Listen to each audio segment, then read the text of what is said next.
Hello बच्चों, चलिए प्रश्न को देखते हैं। प्रश्न है हमारे पास, दिया गया कथन सत्य है या असत्य हमें ज्ञात करना है। कथन है हमारे पास, एडजॉइंट ए के सारणिक का मान बराबर है सारणिक ए के वर्ग के, जहां ए एक एक दो कोटि का वर्ग आव्यूह है।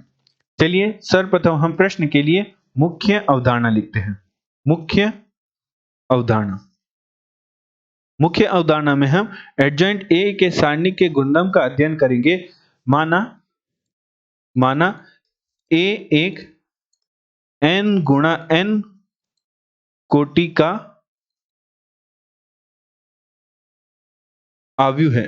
माना ए एक n गुणा n कोटि का आव्यूह है, तो हमारे पास सूत्र होता है एडजॉइंट ए के सारणिक का मान बराबर होता है सारणिक ए के सारणिक की घात n माइनस ए के, जहां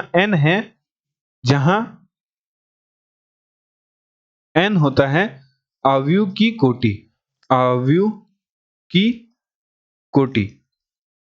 अतः प्रश्नानुसार प्रश्न में हमें a आव्यूह की कोटि दे रखी है, अर्थात n का मान दे रखा है 2 के बराबर। तो मुख्य अवधारणा में लिखे सूत्र अनुसार हल करने पर एडजॉइंट a के सारणिक का मान हमारे पास आएगा सारणिक a की घात 2 माइनस 1। तो हमारे पास एडजॉइंट a के सारणिक का मान प्राप्त होगा सारणिक a की घात 1 के। अतः प्रश्न में हमें जो कथन दे रखा है एडजॉइंट a बराबर, हमें एडजॉइंट a के सारणिक का मान हमें दे रखा है सारणिक a की घात 2।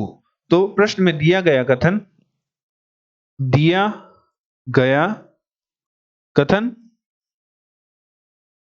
असत्य है क्योंकि सारणिक a की घात 1 प्राप्त होनी चाहिए, परंतु प्रश्न में हमें सारणिक a का वर्ग दे रखा है, अतः दिया गया कथन असत्य है। आशा करते हैं आपको प्रश्न का समझ आया होगा। धन्यवाद।